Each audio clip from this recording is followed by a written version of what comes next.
কথা থাকবে, সেটা হলো এক নারী, সে ছিল গর্ভবতী। ওই নারীটার দিন হচ্ছে যে কোনো মুহূর্তে সন্তান প্রসব হতে পারে। এই নারীটা গেছে নদীর ধারে বাসা, নদীতে গেছে গোসল দেওয়ার জন্য। তবে সেখানে গোসল দিতে যাইয়া ওই সময় মানে গলাহানি পানির মধ্যে নামছে, সেখানেই তার প্রসব বেদনা উঠে গেছে। ওই পানির মধ্যেই নারীটার সন্তানটা প্রসব হয়ে যায়। তবে যখনই নারীটার সন্তানটা প্রসব হয়ে গেল, ওই নারীটা দেখতেও পারল না যে তার সন্তানটা যে পানির মধ্যেই জন্মগ্রহণ করলো, এই সন্তানটা নারী নাকি পুরুষ। এইটা দেখানোর আগেই ওই সন্তানটার এই নাভি সিচিনি হাতেই, এই নাই সিচিনি হাতেই এই হাঙ্গর মাছ আইসা মানে খেয়ে গেছে।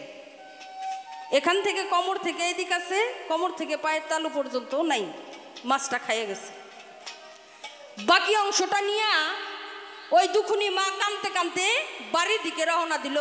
বাড়িতে আইসা ওই বাচ্চাটা যে সৎকার করবে, বাচ্চাটাকে যে দাফন কাপন করবে, এটা জানার জন্য তো একটা বিধি ব্যবস্থা আছে বাবা, যে পুরুষ হলে 3 কাপড়ে জানাজা হবে, আর নারী যদি হয়ে থাকে তাহলে তাকে 5 কাপড়ে জানাজা করতে হবে। এখন কোন কায়দায় বুঝবে যে এটা পুরুষ ছিল না নারী ছিল?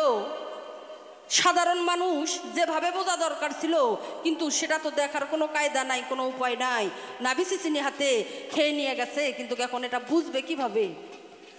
তার কারণেই বাড়ির আশেপাশে মোড়লেরা থাকে না বাবা, মাতা মুরব্বীরা, তাদের কাছে গেছে, সবাইকে ডাইকে এনে বসাইছে যে বাবা এখন এটা তো প্রমাণ নাই যেটা ছেলে না মেয়ে, তবে কিভাবে আমরা এটা এই লাশটাকে দাফন করব? তার কারণ এই যে দাফন করতে গেলে 3 কাপড় আর 5 কাপড় ব্যবধান, এটা কিভাবে চিহ্নিত করা যায় যে এটা ছেলে না মেয়ে? তো তখন আমি কইলাম যে বাংলাদেশের সুনামধন্য একজন গায়ক আছে আমার বাড়ির কাছে, জনাব আনোয়ার সরকার, মানুষরা খুব বুঝাই বেড়ায়। তো তার কাছে জানতো, দেখি একটু বিশ্লেষণ করে দেখবে নি, ওনার কাছে দলিল টলিল থাকতেও পারে এটা চিহ্নিত করার জন্য। তো তাই আমি বলবো যে এই যে ওনার কাছে পাঠাই দিলাম, যে ওনারা ডাইকে নিয়ে আসেন, নিশ্চয়ই উনি একটা সমাধান করে দিব, যেটা নারী না পুরুষ কিভাবে করবে। এবারে ওইটা উনি এই সমাধানটা দেবে যে আসলেই ওটা নারী ছিল না পুরুষ ছিল। পুরুষ হলে 3 কাপড়ে জানাজা হবে, আর নারী হইলে 5 কাপড়ে জানাজা হবে। এইটা কিভাবে করবেন? এবারে ওইটা আমার এই কথাটার মীমাংসা করবেন। আর এটার যদি জবাব দিতে পারেন সরকার, তাহলে বুঝবো যে আপনি আসলে একজন ভাইরাল বয়াতি। আর যদি এর সূক্ষ্ম সূক্ষ্ম জবাব না দিতে পারেন, তাহলে মনে করবো যে আপনি আজও বয়াতি হইতে পারেন নাই, আপনি আজও সেই আদিম যুগের পোয়াতি হয়ে বসে আছে। শরীয়তে গাছের গোড়া, হকিকতে ডাল, তরিকতে পাতা, মারফতে ফল। শরীয়ত ছাড়া মারফত না, মারফত ছাড়া শরীয়ত না। যেটাই করবেন, যে তরিকে খাটবেন, আগে শরীয়তটা মানবেন। হ্যাঁ, পাঞ্জেগানা 5 ওয়াক্ত নামাজ পড়বেন, হ্যাঁ, রোজা রাখবেন, ভালো কাপড় পরবেন, শুক্রবারে নামাজ পড়তে যাবেন। তার কারণ সমাজ আগে মানতে হবে, শরীয়তটাকে ঠিক রাখতে হবে। তার কারণ কলা যত সুন্দর হোক, যদি সিলে লালপুর বাজার নিয়ে যান, শিলা কলা কেউ নিবে? মাছি ধরবে। তো কলার সাল থাকতে হবে বাবা। তো শরীয়তটা হচ্ছে আগে, যে তরিকে করেন, কিন্তু শরীয়তটাকে মানতে হবে। আজান দেওয়ার 1 ঘন্টা আগে কিংবা আধা ঘন্টা আগে যে কোনো অনুষ্ঠান থ্যাঙ্ক করবেন। কি প্রশ্ন বাকি আছে বাবা? ওখান থেকে দূরে বসছে, কি প্রশ্ন? হ্যাঁ, কি কয়?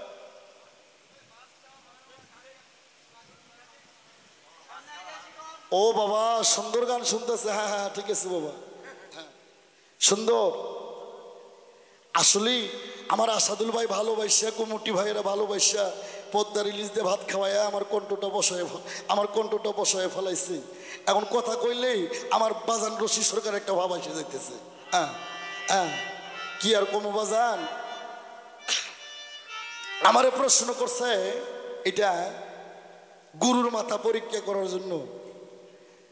তো গুরু এরা হচ্ছে অন্তর্জামী, অন্তরের খবর নেয়। একটা গর্ভবতী মহিলা নদীতে গোসল করতে গেছে, আল্লাহর হুকুমে প্রস্রাব হয়েছে, ওই রক্তমাখা সন্তানের অর্ধেকখিনি নদীর গোয়াল মাছ ছিঁড়ে নিয়ে গেছে। সন্তানটা জীবিত হয়েছে, তার জানাজা প্রয়োজন।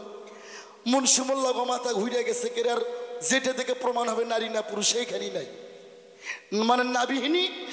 মানে নাবিহীনী নিষ্মকে নাই। কি দেখে বুঝবে এটা ছেলে না মেয়ে? রক্তমাখা সন্তান, আর জানাজার প্রয়োজন। ছেলে হলে 3 কাপড় দিতে হবে, মেয়ে হলে 5 কাপড়ে দিতে হবে। সবারই মোল্লা মাথা ঘুরে গেছে, কয় আনোয়ার সরকার বাউল মানুষ, আনোয়ার সরকারের কাছে নিয়ে যাও, উনি আমার গুরু মানুষ। দেখি গুরু কি করে প্রমাণ করে এটা ছেলে না এটা মেয়ে। বাবা রে, হ্যাঁ, আমার বাজান রশি সরকার এগুলো 30 বছর আগে আমারে কয়ে দিচ্ছে। আমি বললাম এই ছেলের পোয়াতিকে, এই ছেলের মাকে আমার সাথে আসো, যে নদীর ঘাটে এই সন্তানের অর্ধেকখিনি মাছ ছিঁড়ে নিয়ে গেছে, ওই ঘাটে আসো।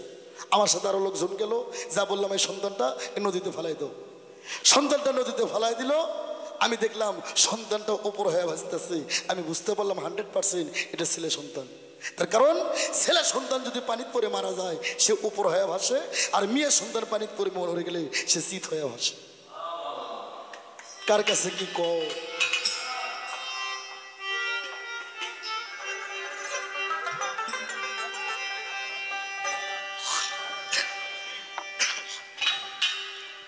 তো বাবা, রাত 4টে বাজে, একটু পর আসসালাতু খায়রুল মিনান না, হ্যাঁ, নামাজ পড়তে হবে।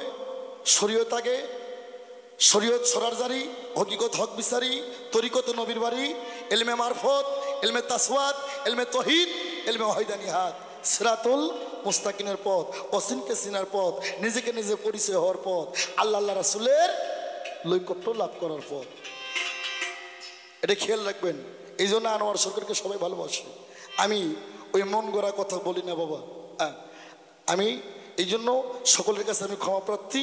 শরীয়ত ছাড়া মারফত না, মারফত ছাড়া শরীয়ত না, গুরু ছাড়া শিষ্য না, শিষ্য ছাড়া গুরু না। বাবা যেটাই করেন সমাজকে আগে ঠিক রাখবেন। কি বাবা? এখন ছোট্ট একটা গান, শেষ গান। আল্লাহ কোরআন শরীফে বলছে কুল্লি নাফসি যায়কাতুল মউত, প্রতিটা জীবের, প্রতিটা নফসের মৃত্যুর স্বাদ গ্রহণ করতে হবে। তাই বাবা, এই যৌবন থাকবে না, এই বয়স থাকবে না, সেদিন কোথায় যাইবা? এখনই মইরা দেখো, স্ত্রী যদি যৌবন থাকে অন্যজনের হাত ধরে যাইবো। আরে জীবন যৌবন সবই দিলাম গো, আমি চইলা গেলাম, তুমি আর আমার হইলে না। মায় গরো কই, তুমি মইরা দেখো মা, তোমার স্বামী 3 দিনও যাইতে দেবে না, আর একটা শাদী করবে। একার মা, একা সবাই যেতে হবে। তাই ভাবুক কবি বিজয় সরকার তার গানের মধ্যে বললেন,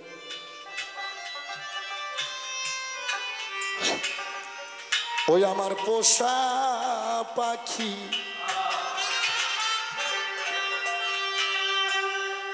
উড়ে যাবে সুজনী,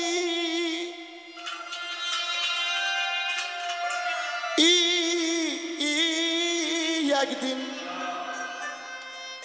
ওরে ভাবি না আই মনে, আমার পোষা পাখি উড়ে যাবে সুজনী,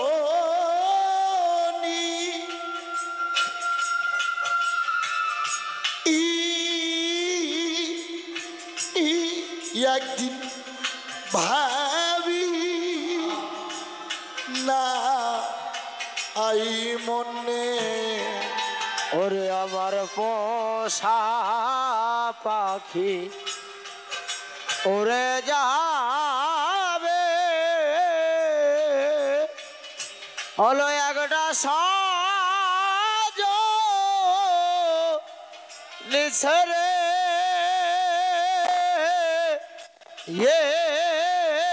একদিন ভাবি না মনে, ওরে একদিন ভাবি না মনে, রাখতাম পাখি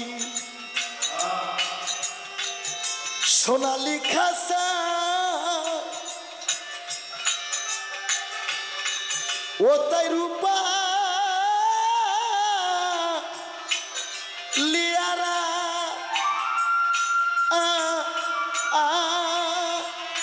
কত কি বলি তো ও আমার আর কত কি বলি তো আমার কত কি বলি তো আমার ফটি কেন বাটি ভরে রে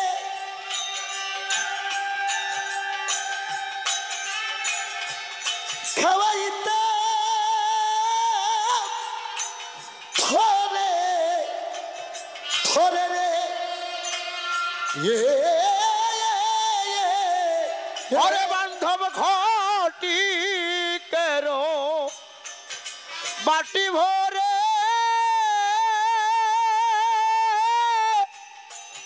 খাওয়াই তো যত করে রে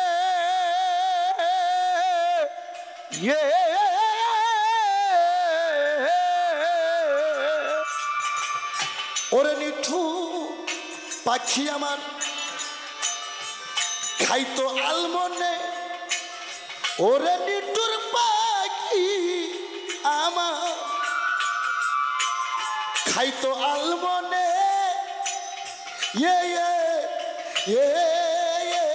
আগে দিন ভাবি নাই মনে ওরে আগে দিন ভাবি ভাবি নাই মনে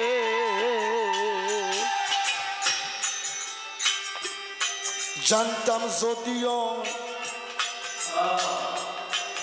নিষ্ঠুর পাখির মন তারে দিতাম না যৌব ও ও ওরে পাখি করিবে রে এমন ওরে পাখি করিবে রে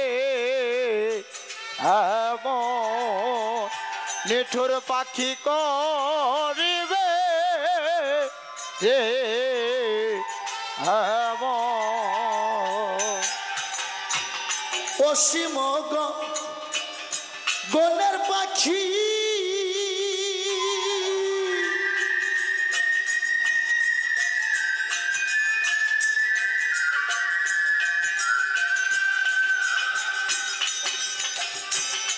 আমায় করে শুধু ও টাকা ডাকিরে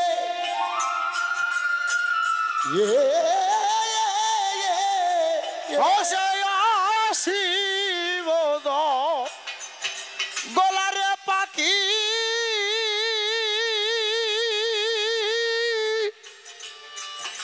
করে আমার ডাকাও ডাকিরে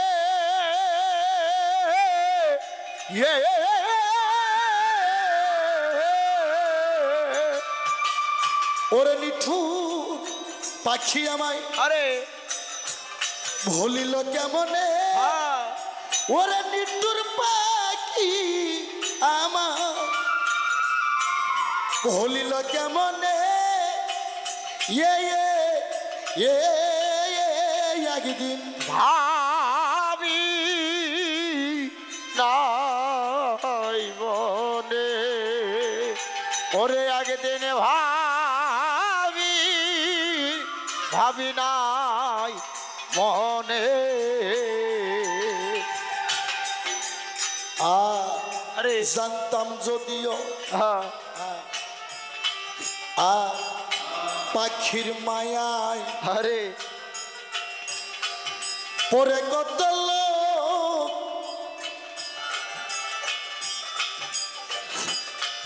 পেল আমার মতো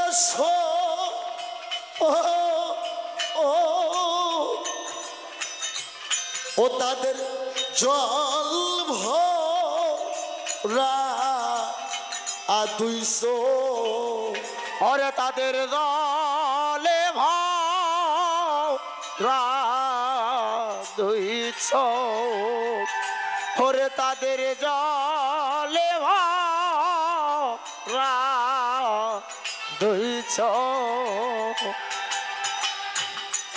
পাখির মায়ায় হায় ভরে কত লোক ও পেল আমার মতো আরে ও ও তাদের জল ভরা 200 তাদের জলে ভরা 200 বনের পাখি বনে গেল রে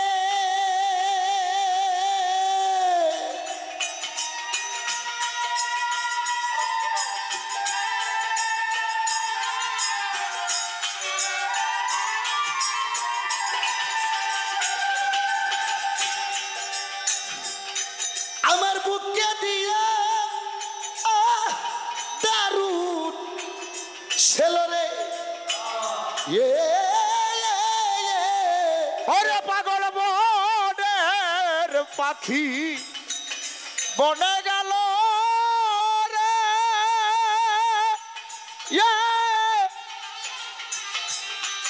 দিয়া আমার দারুণ ছেলরে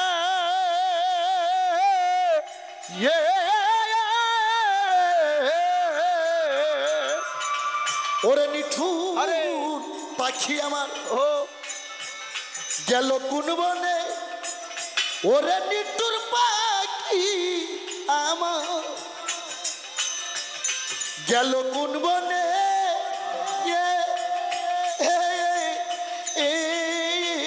একদিন ভাবি নাই মনে ওরে একদিন ভাবি নাই মনে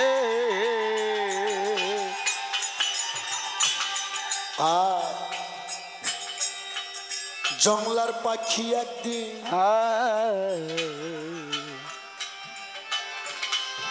করবে সর্বনাশ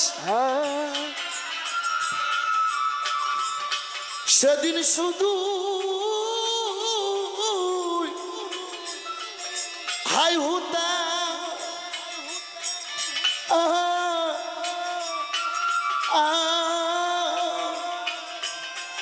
তারে কুনব নে করি তালা আর তারে কনে নে করি তালাশ তারে কনিব দে করি তালাশ জংলার পাখি একদিন করবে সর্বনাশ সেদিন শুধু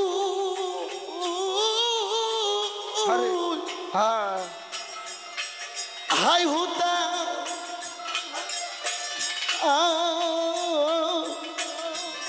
থারে হুনুব নে করি তালাশ তারে কনে নে করি তালাশ তারে কনে নে করি তালাশ কে এমন মন্দ রদি আছে রে।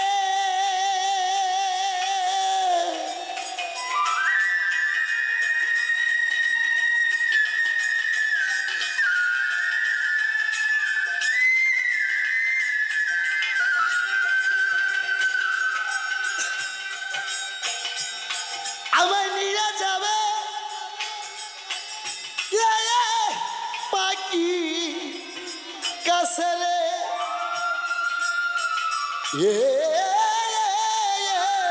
ওরে পাগল কে মনদ রদি আছে রে। ইয়ে, নিয়ে যাবে পাখি কাছে রে। ইয়ে,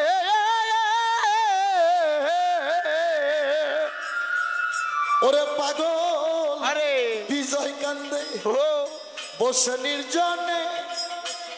ওরে পাগল বিজয় কান্দে বসে নির্জনে।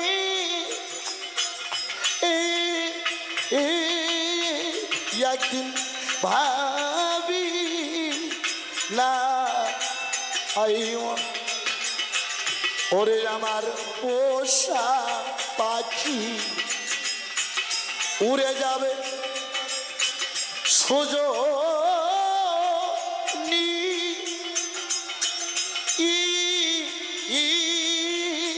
একদিন ভাবি না আই মন ওরে আমার পোষা পাখি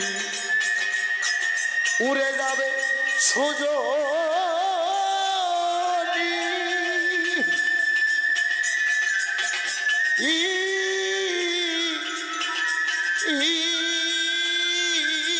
একদিন ভাবি না মনে